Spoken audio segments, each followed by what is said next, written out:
RJD supremo তেজস্বী যাদৱে তেওঁৰ Twitter হেণ্ডেলত এই ভিডিঅ'টো উপস্থাপন কৰিছে।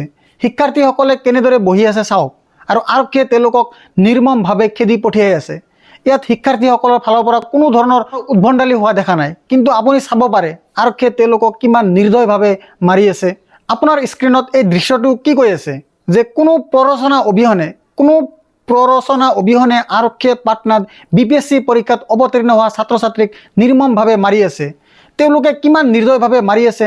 তেজস্বী যাদৱে এই বিষয়ে কি কৈছিল আপোনাৰ স্ক্ৰীনত। তেজস্বী যাদৱে কয় যে এতিয়া একেজন BJP LJP HM নেতাই BPSC প্ৰাৰ্থীসকলক আৰক্ষীৰ সৈতে প্ৰহাৰ কৰে। তেওঁলোকে স্বৈৰাচাৰী সিদ্ধান্ত লয়। তেওঁলোকে এই গুণ্ডামিক ন্যায়সংগত কৰি আছে।